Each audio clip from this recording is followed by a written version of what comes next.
கேரளாவிலேருந்து காங்கிரஸ்லேருந்து ஏற்கனவே இந்த ஒரு வாரத்துக்கு முன்னாடி விஜயை சந்திச்சிருக்காங்க. இந்த மாதிரி கேரளாவோட விஜயோட ஒரு டைப் போடலாமான்ட்டு. விஜய் வந்து கேரளா ஒண்டி நம்ம வந்து வச்சுக்கலாங்க ஒரு அலையன்ஸ், இங்க எதிர்த்துக்கலான்ட்டு இருக்க மாட்டார். ஓகே.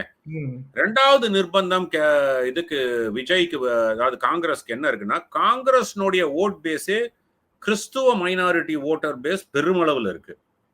இஸ்லாமியர் மைனாரிட்டி பேஸ் இருந்தாலும் பெருமளவு அவளுக்கு, அதுவும் கன்னியாகுமரி வட்டத்துல எல்லாம் இருக்கிறது கூட நீங்க இந்த கோஸ்டல் பெல்ட் முழுக்க பாத்தீங்கன்னா, கிட்டத்தட்ட காரைக்கால்ல இருந்து கீழே போற கோஸ்டல் பெல்ட் முழுக்க பாத்தீங்கன்னா காங்கிரஸ்னுடைய அந்த இது கிறிஸ்துவ பெல்ட் வந்து அவர்களுக்கு மிகப்பெரிய ஒரு ஆதரவு அளிக்கக்கூடிய இடம்.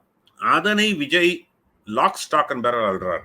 அப்போ காங்கிரஸ் வில் பிகம் இன்சிக்னிபிகண்ட். அந்த ஓட் பேஸை லூஸ் பண்ணாங்கன்னா இப்ப இருக்கக்கூடிய கொஞ்சம் லெவரேஜையும் திமுக வந்து இவர்களை நம்பி இருக்குன்ற சொன்ன பத்தி அந்த லெவரேஜும் போயிடும். ஸோ தமிழ்நாட்டில் தங்களுடைய வாக்கு சதவீதத்தை தக்க வைத்துக் கொள்ள, எனக்கு எலெக்ஷன்ல லூஸ் பண்ணி எனக்கு எம்எல்ஏ கிடைக்கலனாலும் பரவாயில்லைங்க, எனக்கு அந்த என்னுடைய ஓட்டர் பேஸை நான் தக்க வச்சுக்கிட்டேன்னா 2029 நான் ஒரு பெரிய ஒரு ஏதாவது ஒரு கேட்க முடியும். அதே மாதிரி எனக்கு பாண்டிச்சேரியில காங்கிரஸ்க்கு ஒரு பேஸ் இருக்கு, ஆனா திமுக ஆதரவு இல்லாமல் அங்க அவர்கள் ஆட்சி அமைக்கவோ வின் பண்ணவோ முடியாது. அப்போ அங்க விஜய்க்கு ஒரு பெரிய ஆதரவு இருக்கு பாண்டிச்சேரியில.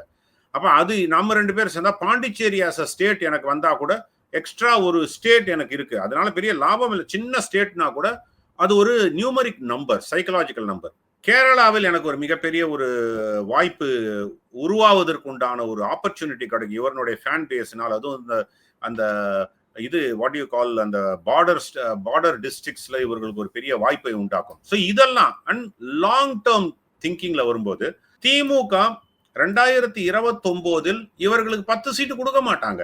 ஏன்னா கொடுத்த வேஸ்டியா, உனக்கு எதுக்கு நான் கொடுக்கணும், அந்த 10 சீட்டை நானே வெற்றி பெற்றுட்டு போறேன். ஸோ தட் சென்டர்ல I will have more leverage. யார் இருந்தாலும் உனக்கு 5 சீட்டுக்கு மேல கொடுக்க மாட்டேன்.